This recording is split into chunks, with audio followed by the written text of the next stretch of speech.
안녕하세요. 김대영의 혈액사랑 혈액내과 전문의 김대영 교수입니다. 오늘 이 시간에는 면역성 또는 특발성 혈소판 감소성 자반증, 즉 ITP의 2차 치료에 대해서 설명해 드리겠습니다. 앞서 1차 치료에서 두 가지 약제가 중요한 약제였었는데, 첫 번째는 면역 글로불린이라는 약이 있었고요.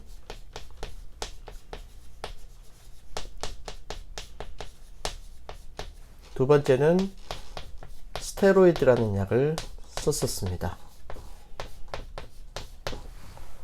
대개 1차 치료에서 면역글로불린을 쓰는 경우는 심각한 출혈이 있을 때 혈소판을 단기간이라도 빠른 시간 내에 상승을 시켜서 혈소판을 올려줌으로써 출혈을 먹게 하고자 하는데 목표가 있었고, 스테로이드라는 약을 써서 혈소판을 파괴시키는 항체를 만드는 과정을 중단시켜서 혈소판을 장기적으로 올라가게 하는 것이 목표였습니다. 이렇게 스테로이드라는 약을 썼을 때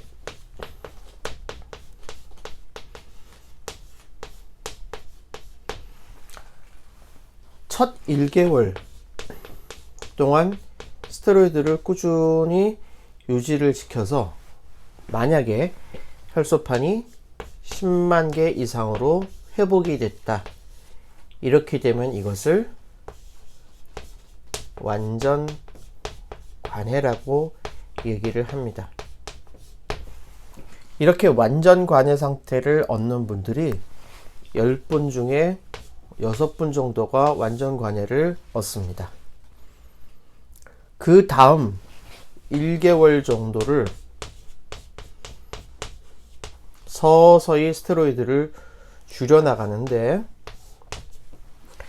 이렇게 줄여서 완전히 중단을 시킨 다음에 만약 혈소판이 계속해서 10만 개를 넘는 상황에서 유지를 하는 게 가장 최선이겠죠.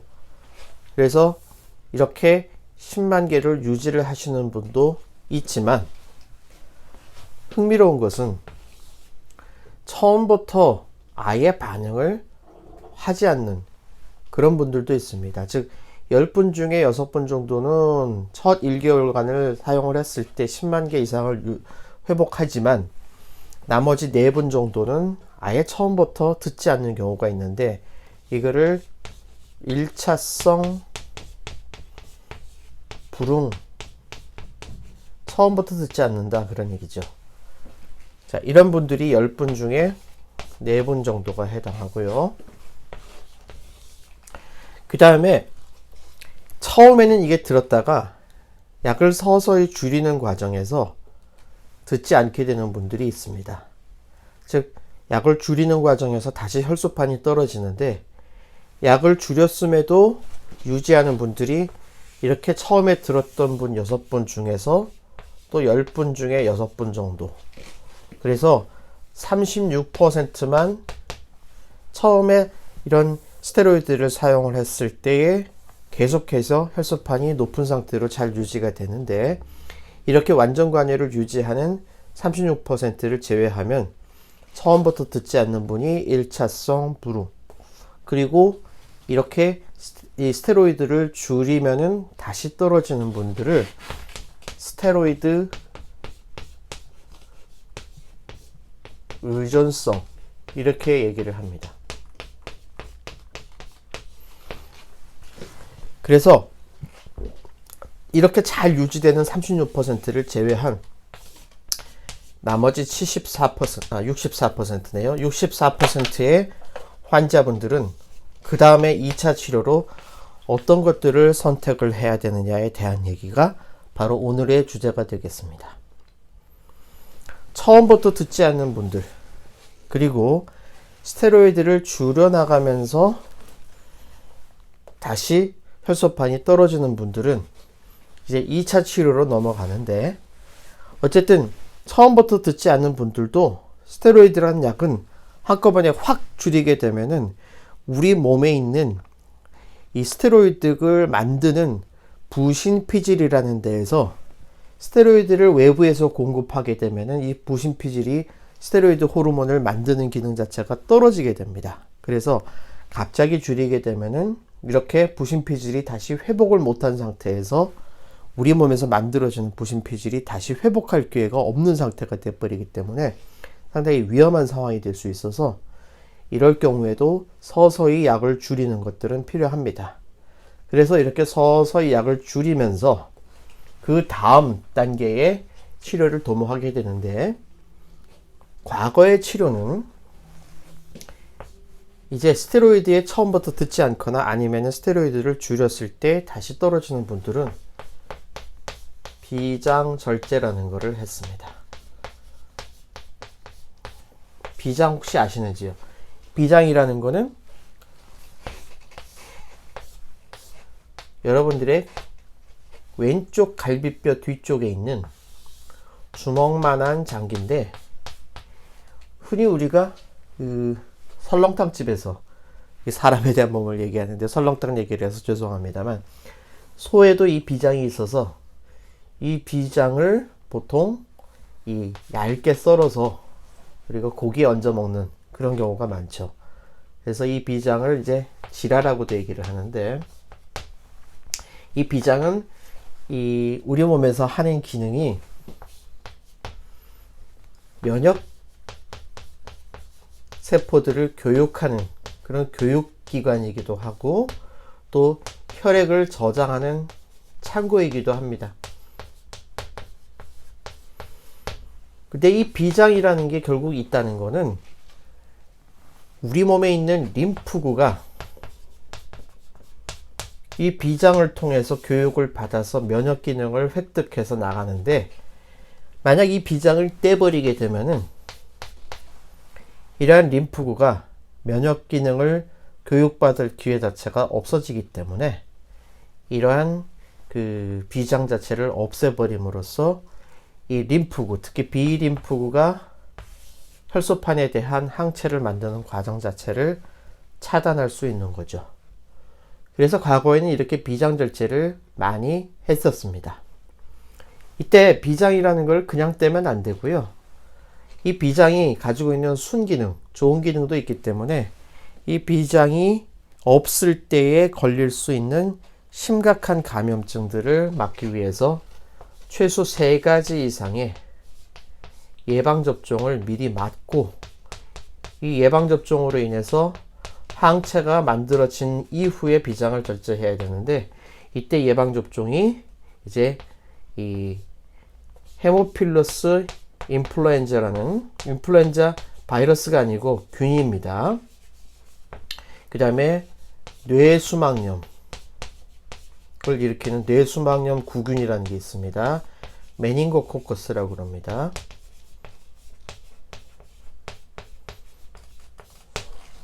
그 다음에 이제 스트랩토코커스 계통의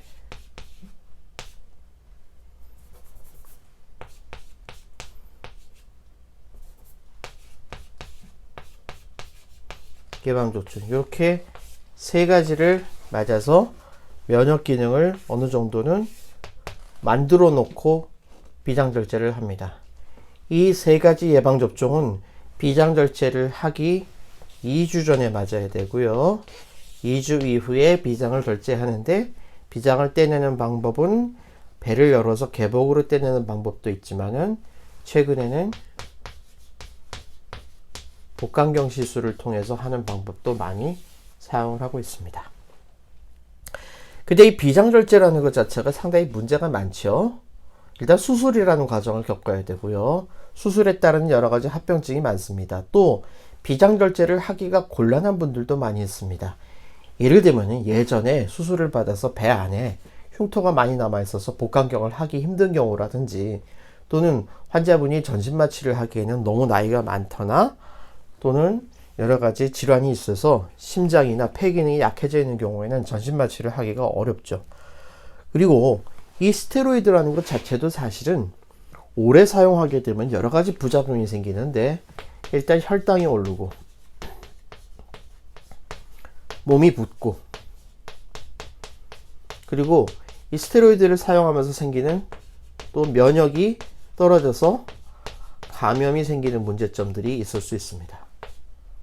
그래서 이러한 여러 가지 문제점들을 해결하기 위해서 최근에 나온 경향은 이렇게 치료하는 게 일반적인데, 아직은 이런 내용들이 우리가 건강보험 상황에서는 완전히 다 커버가 안 되는 상황이고, 제가 이걸 녹화하니 2021년 현재는 아직까지는 이런 것들이 완전히 정착되지는 않았습니다만 향후에 이렇게 갈 가능성이 있다는 정도로 이해해 주시면 되겠습니다. 그래서 앞으로의 치료는 아마 어떻게 될 거냐면요, 일단 스테로이드를 쓰는 기간을 2달까지 또는 6개월 이상 이렇게 사용하는 것들을 되도록이면 줄이려고 합니다. 스테로이드를 사용하는 기간을 되도록이면 줄인다. 두 번째는, 과거에는 스테로이드를 쓰다가 잘 듣지 않거나 처음부터 안 들었을 경우나 아니면 스테로이드를 줄이는 과정에서 나빠지는 이런 분들에게는 반드시 비장절제를 하도록 되어 있었는데, 앞으로는 비장절제를 하지 않고 바로 다음 약으로 넘어갑니다. 최근에 나온 약제 중에서 가장 각광받고 있는 거는 혈소판 호르몬 유사제제입니다. 이것을 혈소판 호르몬이라는 게 트롬보포이틴이라고 그러거든요. 그래서 TPO 그렇게 보통 얘기를 하는데, TPO 유사제는 영어로 미네틱스라고 얘기를 합니다. 그래서 TPO 미네틱스 이렇게 얘기를 하는데, 우리 몸에서는 혈소판을 만들게끔 해주는 그런 호르몬들이 몸에서 나오고 있고, 이런 호르몬들을 합성을 해서 그 비슷한 형태의 제제를 우리가 약으로 투여를 하게 되면은 결국 깨지는 양이 많더라도 생성되는 양 자체를 늘림으로써 이 깨지는 거를 극복하는 거죠. 실제로 이 혈소판 호르몬 유사제를 사용하게 되면은 혈소판이 상당히 많이 오르는데, 대표적으로 현재 우리가 사용할 수 있는 약 중에서는 엘트롬보팩이라는 약이 있고요.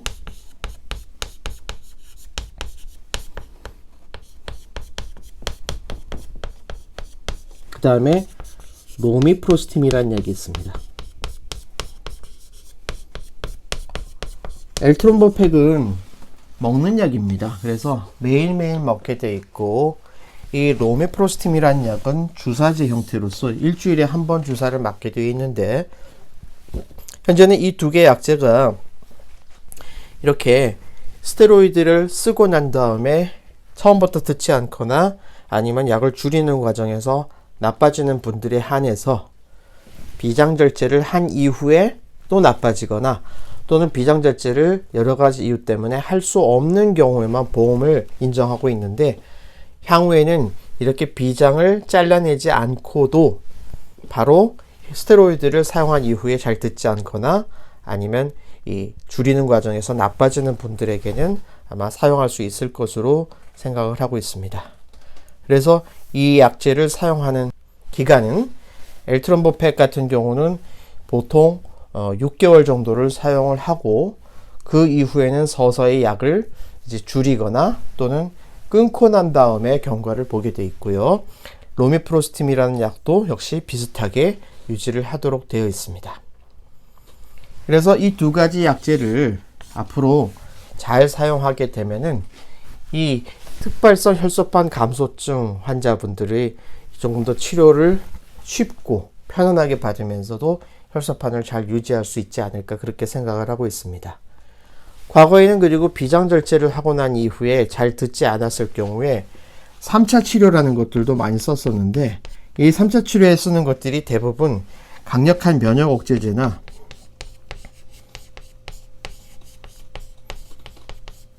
아니면 항암제 계통을 사용하는데, 이게 그렇게 효과가 좋지 않고 부작용이 꽤 많기 때문에 최근에는 잘 사용하지 않는 것이 일반적이고, 앞으로의 치료는 이렇게 아마 혈소판 호르몬 유사제로 점점 진행을 하지 않을까, 그렇게 생각을 하고 있습니다. 네, 정리하겠습니다. 이 특발성 혈소판 감소성 자반증의 2차 치료는요.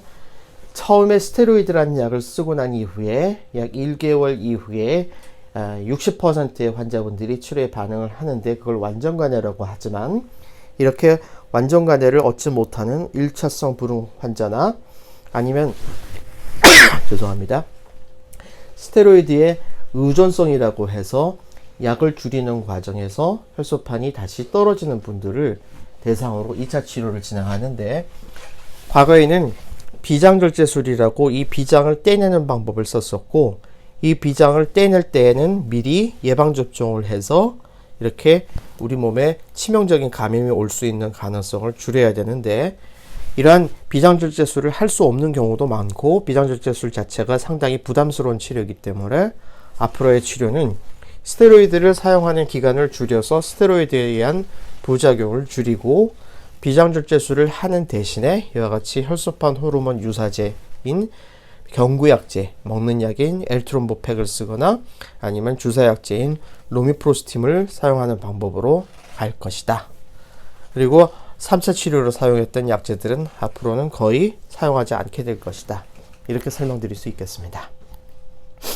오늘도 혈액질환으로 치료받으시는 저희 환우분들과 그 가족들의 건강과 행복을 기원합니다. 감사합니다.